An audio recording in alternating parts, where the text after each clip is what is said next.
As of recently, I went to a flea market and searched for video games like I usually am, for shorts, what I show, what I pick up, and if I beat the games, I make reviews on them, and I couldn't help but notice these Star Wars The Bad Batch fan-made LEGO minifigs, and these just caught my eye because I was recently watching the show, and honestly, a lot of the official ones are pretty expensive, so I saw this, they caught my eye, and I thought to myself, you know what, if I see more interesting video games that is around the same price that I like a little bit more, I'll pick that up, but if I don't, I'll pick these up.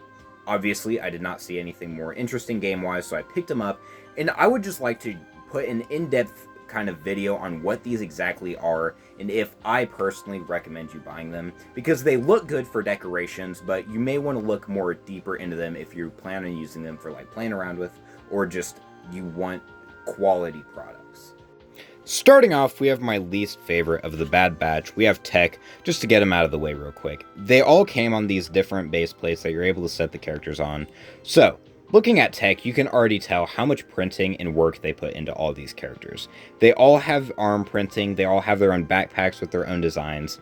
They just all have this unique look to them. I think my only issue with Tech is that this little part right here, they just printed his head twice, which is something I didn't really care for. I think I would have preferred if they did what LEGO did and just had the hole right there. But other than that, he is a pretty solid minifig when it comes to the overall printing of the character. He'll sit on any block you need him to. And overall, I just love the way it looks.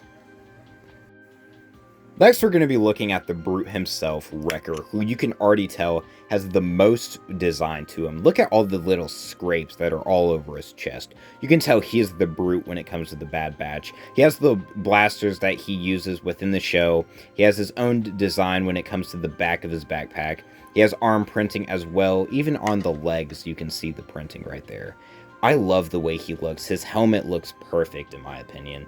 And then when you take it off, you can tell that is Wrecker. I love this minifig so much. He just looks really great on a shelf, and if you were to play with it, it'd also look pretty fantastic. Next, we're going to be looking at Echo, which has two different forms. He has his Season 7 Clone Wars form, and then his Bad Batch form. First, we're going to be looking at the Bad Batch form. So, when looking at this, you can already tell that they put a lot of detail into him also, especially when it came to adding a droid arm, which is far better than LEGO's representation.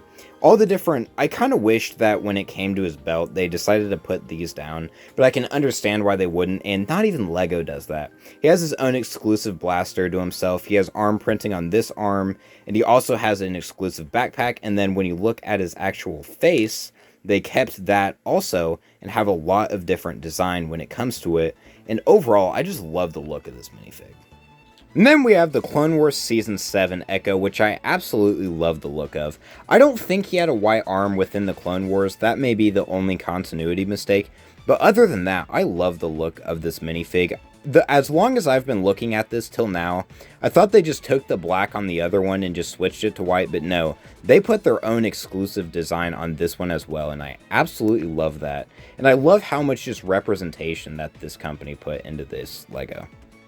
Next, we're going to be looking at my favorite out of the Bad Batch, Crosshair. I absolutely love this minifig so much. I love how much design that they put onto his chest and down, and just all the different little details they put into this character. He's got his knife, he's got arm printing, he's got his exclusive backpack.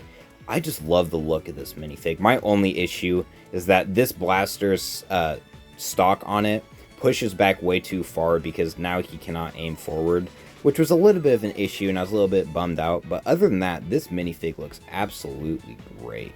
And then, of course, just like all the other minifigs, his helmet comes off, and he's got that same clone look with that tattoo that he has within the show. And finally, there's the leader, Hunter.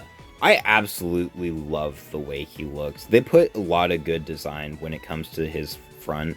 I love the arm printing that he has, and then his backpack also looks pretty great. I love the way this minifig looks. I don't think he ever used this blaster. I think it's the only continuity mistake.